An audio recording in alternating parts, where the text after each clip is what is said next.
마가복음 13장 1절로 13절 말씀 봉독하겠습니다. 시작. 예수께서 성전에서 나가실 때에 제자 중 하나가 이르되 선생님이여 보소서 이 돌들이 어떠하며 이 건물들이 어떠하니까. 예수께서 이르시되 내가 이 큰 건물들을 보느냐. 돌 하나도 돌 위에 남지 않고 다 무너뜨려지리라 하시니라. 예수께서 감람산에서 성전을 마주 대하여 앉으셨을 때에 베드로와 야고보와 요한과 안드레가 조용히 묻되 우리에게 이르소서 어느 때에 이런 일이 있겠사오며 이 모든 일이 이루어지려 할 때에 무슨 징조가 있사오리이까. 예수께서 이르시되 너희가 사람의 미혹을 받지 않도록 주의하라. 많은 사람이 내 이름으로 와서 이르되 내가 그라 하여 많은 사람을 미혹하리라. 난리와 난리의 소문을 들을 때에 두려워하지 말라. 이런 일이 있어야 하되 아직 끝은 아니니라. 민족이 민족을 나라가 나라를 대적하여 일어나겠고 곳곳에 지진이 있으며 기근이 있으리니 이는 재난의 시작이니라. 너희는 스스로 조심하라. 사람들이 너희를 공회에 넘겨주겠고 너희를 회당에서 매질하겠으며 나로 말미암아 너희가 권력자들과 임금들 앞에 서리니 이는 그들에게 증거가 되려 함이라. 또 복음이 먼저 만국에 전파되어야 할 것이니라. 사람들이 너희를 끌어다가 넘겨줄 때에 무슨 말을 할까 미리 염려하지 말고 무엇이든지 그때에 너희에게 주시는 그 말을 하라. 말하는 이는 너희가 아니요 성령이시니라. 형제가 형제를 아버지가 자식을 죽는 데에 내주며 자식들이 부모를 대적하여 죽게 하리라. 또 너희가 내 이름으로 말미암아 모든 사람에게 미움을 받을 것이나 끝까지 견디는 자는 구원을 받으리라. 아멘. 오늘은 마가복음 13장 말씀을 가지고 끝은 아니리라 이런 제목으로 묵상 나눔하도록 하겠습니다. 오늘 본문 두 부분으로 나눠서 생각해 봅니다. 먼저 1절로 2절인데 2절 말씀을 봅니다. 한번 따라해 봅시다. 돌 하나도 돌 위에 남지 않고 다 무너뜨려지리라. 성전 안에서 여러 가지를 교훈하시던 예수님께서 성전에서 나와서 감람산으로 가실 때에 한 제자가 성전의 아름다움에 대해서 감탄하면서 예수님께 이야기하자 예수님은 내가 보고 있는 이 큰 건물들이 무너져서 흔적도 찾아볼 수 없게 될 것이다. 그렇게 말씀하셨습니다. 예루살렘 성전은 BC 19년에 이제 착공이 됐고 AD 63년에 완공될 정도로 정말 방대하고 또 화려했으며 아름다웠습니다. 그러나 예수님 당시에 이 성전에서는 온갖 비리가 성행했고 위선과 가증한 그러한 종교 형식만 남게 됐습니다. 따라서 그곳은 더 이상 하나님의 진리가 없었고 하나님과 인간이 만날 수 있는 거룩한 장소로서의 그러한 성전의 기능이 상실됐습니다. 그래서 예수님께서 성전의 파멸을 선언하심으로 이스라엘에 대한 하나님의 심판을 예언하셨습니다. 이 예수님의 경고는 AD 70년 로마 황제 베스파시안의 아들인 디도가 예루살렘 성을 점령했을 때에 그의 부하 중 한 병사가 이 성전을 완전히 다 전소시킴으로써 성취되었습니다. 그리고 그 이후에도 수차례 걸친 성전 파괴로 인해서 돌 하나도 돌 위에 남지 않게 된다고 하는 예수님의 말씀처럼 이 예루살렘 성전은 성전의 기초조차 분간할 수 없을 정도로 완전히 파괴되는 그러한 결과를 가져오게 됩니다. 한번 따라해 봅시다. 회개의 기회를 놓치지 말라. 자, 며칠 전 한 유명 찬양팀의 50 리더가 성추문으로 사임했다. 이런 소식을 들었는데 요즘 하도 이런 이야기를 많이 들어서 이제는 놀랍지도 않습니다. 대개는 목회자들이 이 문제의 중심에 있는 경우가 많지만 그러나 이것을 단지 목회자의 문제, 목회자의 일로만 봐서는 안 됩니다. 목회자들까지도 이런 세상 타락한 문화에 물들어가고 있다. 이렇게 봐야 되겠죠. 정말 두려운 일이 아닐 수 없습니다. 이러면 결국 이 나라와 한국교회에 하나님의 심판이 임하게 될 것입니다. 북이스라엘과 유다의 멸망 역시 결국 제사장 그룹까지 타락했기 때문에 일어난 일이죠. 하나님이 더 이상 참아주실 수가 없었던 것입니다. 한국교회는 외형적으로 볼 때 아직까지는 괜찮은 것처럼 보이죠. 세계 10대 교회 중에서 한국교회는 7개나 되고 세계 최대의 교회도 한국에 있습니다. 만여 명이 넘는 그러한 선교사를 파송했고 정말 외형적으로 볼 땐 그럴싸해 보이지만 영적인 눈으로 볼 때 한국교회는 세속화의 물결에 휩쓸려서 심각한 그러한 중병을 앓고 있습니다. 이 그토록 아름답고 웅장했던 예루살렘 성이 돌 하나 남지 않고 그렇게 다 무너져 내렸다면 한국교회가 무너지는 것도 시간 문제일 것입니다. 만일 한국교회가 하나님의 진리를 떠나서 위선과 가증한 종교 형식만 남게 된다면 결과는 뻔한 것입니다. 교회의 영광은 건물의 화려함이나 웅장함이 아니에요. 또 여러 많은 프로그램이 아니라 하나님의 임재 여부에 있습니다. 우리가 겉모습이 아니라 그 중심을 보시는 그 주님께서 우리 교회 공동체를 보시고 과연 어떻게 평가하실 것인가를 우리가 고민해야 합니다. 한순간도 방심하지 않고 우리가 하나님의 나라와 정의와 긍휼과 믿음을 저버리지 않도록 우리가 최선의 노력을 기울여야 하는 거예요. 한국교회를 생각하면 너무나 마음이 아픕니다. 한국교회가 무너지면 이 나라도 무너지는 거예요. 성전을 떠나신 예수님은 다시는 그 성전으로 돌아가지 않으셨습니다. 회개할 기회를 놓치면 결국 남는 것은 심판밖에 없다. 한국교회에 다시 한번 성령의 은혜를 부어주셔서 회개의 역사가 일어나므로 다시 한번 하나님의 거룩한 처소로서 그런 역할을 감당하는 저와 여러분들 되시기를 주님의 이름으로 축원합니다. 두 번째는 본질을 회복하라는 것입니다. 한번 따라해 봅시다. 본질을 회복하라. 왜 이런 상황에 빠졌는가? 한국교회가 말씀과 기도와 같은 그런 본질에서 멀어지고 있다는 것입니다.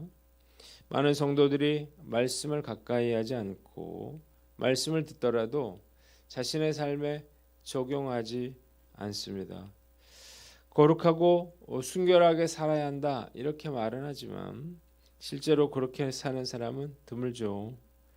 예수님은 가장 중요한 계명이 사랑이라고 말씀하셨는데 가장 중요한 계명은 하나님을 사랑하고 이웃을 사랑하는 것입니다. 우리가 이 말씀을 알았다면 이 말씀을 우리가 실천하려고 애를 써야 하는 거죠. 사랑하고 용서하려고 그렇게 우리 삶에 적용하려고 애를 써야 하는 거예요. 이렇게 우리가 하나님의 말씀을 우리의 삶에 적용할 때 비로소 내가 살고 내 가정이 살고 교회가 살고 이 나라가 사는 것입니다. 또한 교회에 다시 한번 기도의 불길을 일으켜야 합니다. 과거 한국교회가 그렇게 부흥할 수 있었던 가장 중요한 이유는 나무 뿌리를 뽑을 만큼 그렇게 열심히 부르짖었던 그런 성도들의 기도 때문이었어요. 그런 열정이 있었던 거죠. 자, 한국교회가 이런 거룩함과 순결함을 회복하도록 다시 한번 성령의 은혜를 부어 달라고 이렇게 우리가 기도를 회복해야 하는 것입니다. 한국교회가 살아야 내 가정이 살고 나도 산다고 하는 절박한 심정으로 우리가 교회를 위해 최선을 다해 기도하는 저와 여러분들 되시기를 주님의 이름으로 축원합니다. 두 번째 본문은 3절로 13절인데 4절을 봅니다. 한번 따라해 봅시다. 어느 때에 이런 일이 있겠사오며 무슨 징조가 있사오리이까. 제자들은 예수님께 성전 파괴가 언제 일어날 것이며 그때의 징조는 무엇이냐 이렇게 묻습니다. 그러자 예수님께서는 성전 파괴와 예루살렘의 멸망뿐만 아니라 이 세상 종말의 때를 함축해서 다음과 같이 답변을 하십니다. 첫째로 6절 적그리스도의 출현에 미혹되지 말아라는 거예요. 주님께서는 말세에 많은 거짓 그리스도가 적그리스도가 나타나서 주님의 이름으로 이적과 기사를 행함으로 많은 사람들을 미혹할 것이라 이렇게 말씀하셨습니다. 자, 이 시대가 왜 마지막 때냐? 이런 사람들이 정말 많이 있죠. 내가 신이라고 말하는 사람들이 점점 더 늘어나고 있는 것입니다. 두 번째, 난리와 소란을 듣게 될 것이라고 했어요. 난리와 소란은 전쟁과 분쟁을 의미하는 것입니다. 각처에서 민족 또는 국가 간의 전쟁이 빈번하게 일어나게 되는 거죠. 어제 보니까 푸틴이 이 재선에 성공하면서 3차 대전도 불사하겠다. 뭐 그런 얘기를 하는 걸 봤는데, 그래서 이제 각자 나라들이 이제 무장을 하는 그런 상황 가운데 있습니다. 이 시대가 종말에 가깝다는 걸 단적으로 보여주고 있습니다. 세 번째, 곳곳에 큰 지진과 기근이 일어나며 이것은 재난의 시작일 것이라 이렇게 말씀하셨습니다. 작년에 튀르키예에서 큰 지진이 일어났죠. 또 이상기후로 인해서 농산물에 큰 피해를 입고 있는데 그 아프리카의 가나라고 하는 나라가 있잖아요. 그 나라가 카카오를 대량 이렇게 생산하는 나라인데, 그래서 가나 초콜릿 이런 게 있는 거잖아요. 그런데 작년에 카카오가 이상기후로 인해서 엄청난 그런 기록적인 흉작을 기록했다 그래요. 그래서 지금 과자값이 초콜릿이 엄청나게 오를 거다, 이런 이야기를 들었는데, 앞으로 이런 이상기후, 기근 이런 것들은 더욱 심해질 것입니다. 네 번째로 9절로 13절에 성도들에 대한 무서운 박해가 일어날 거라고 했습니다. 사람들이 성도들을 법정에 넘겨주고 매를 맞고 예수님 때문에 총독들과 임금들 앞에 서게 되고 그들에게 증언하게 될 거라는 것입니다. 역사적으로 예수님을 믿는 성도들에게 수많은 그런 핍박이 있어 왔는데, 이런 박해는 더욱 심하게 될 거라는 거예요. 형제가 형제를, 아버지가 자식을, 자식이 부모를 죽이고, 그들은 예수님 때문에 모든 사람에게서 미움을 받게 될 거라는 것입니다. 그러나 끝까지 견디는 사람은 구원을 받으리라 말씀하셨습니다. 마지막으로 다섯째, 그러나 복음이 모든 민족에게 전파되어야 한다 이렇게 말씀하셨습니다. 이 시대에 거의 대부분의 그러한 미전도 종족에게 복음이 전해지고 있으니까 지금이 확실히 종말이라고 하는 사실을 우리가 알 수 있습니다. 한번 따라해 봅시다. 종말을 준비하라. 자, 남에게 일어난 일을 보고 나에게 일어날 일을 생각하는 것이 바로 지혜죠. 우리는 다른 사람들에게 어떤 일이 일어나는가를 보고 우리 자신에게 일어날 일을 미리 깨달아야 하는 것입니다. 그리고 준비해야 하는 거예요. 누군가 병에 들었습니까? 그러면 나도 병들 날이 있다는 사실을 알고 준비해야 하고, 누군가 하나님의 부르심을 받았습니까? 그러면 나에게도 이런 일이 일어날 거라는 사실을 알고 준비해야 하는 것입니다. 지금이 종말의 때인 것은 분명하죠. 예수님 말씀하신 대로 처처의 전쟁과 기근과 지진이 일어나고 있고 스스로를 신이라 자처하는 자들이 점점 늘어나고 있기 때문이에요. 그러나 사실 종말과 관련해서 중요한 것은 종말의 때가 아니에요. 그 때와 시기는 어느 누구도 알 수 없고 오직 하나님만 아시기 때문이죠. 그래서 예수님도 종말에 어떤 일이 일어날 것인가에 대해서는 말씀해 주셨지만 언제가 종말인가 그 때에 대해서는 말씀하지 않으셨습니다. 그러니까 중요한 것은 종말의 때가 언제냐가 아니라 내가 종말을 어떻게 준비하느냐에 달려 있다는 것입니다. 오늘 나는 어떤가 한번 살펴보고, 우리가 해야 될 일은 깨어 근신하면서 기도하고 핍박과 환난이 오더라도 끝까지 믿음을 지키고 모든 민족이 복음을 듣게 되는 그날까지 우리에게 맡겨주신 전도와 선교의 사명을 감당해 나가는 것입니다.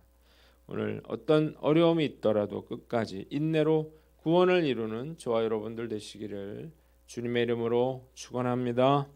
마지막으로 인내로 고난을 이겨내라는 것입니다. 한번 따라해 봅시다. 인내로 고난을 이겨내라. 자, 그리스도인이라면 예수님 때문에 당하는 고난을 이상히 여겨서는 안 될 것입니다.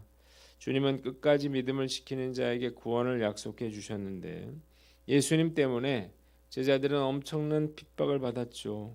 그러나 그들을 통해서 그들의 인내와 헌신을 통해서 복음이 땅끝까지 전파되었습니다. 예수를 믿으면 예수를 전하면 그러면 어려움이 생길 수밖에 없는 것입니다. 4월 28일 전도 집회를 앞두고 교회가 총력전도 체제로 들어갔어요. 화, 수, 금, 주일 이렇게 6팀이 이제 노방전도를 이제 시작을 했는데 영적인 방해가 만만치 않은 것 같습니다. 뭐 당연한 거겠죠. 영적인 싸움을 걸었으니까 영적 전쟁이 벌어지는 건데요. 그렇다고 해서 우리가 이 전쟁을 피할 수 있는 게 아니에요. 그래서 우리가 어려운 일이 생기더라도 감당해 나가는 것입니다. 오히려 우리가 예수님 때문에 당하는 고난이 없다면 그러면 더 큰 문제일 것입니다. 오늘 나는 어떤가 한번 살펴보고 과연 나는 예수님 때문에 어떤 고난을 받고 있는가를 돌아보고 우리가 예수님 때문에 당하는 고난이 있다면 그것이 당연한 일이라는 사실을 알고 끝까지 인내로 고난을 이겨내는 저와 여러분들 되시기를 주님의 이름으로 축원합니다. 기도하겠습니다. 하나님 아버지, 한국교회를 주님께서 회복시켜 주시고 우리가 종말을 준비하며 살게 하여 주시옵소서. 이제는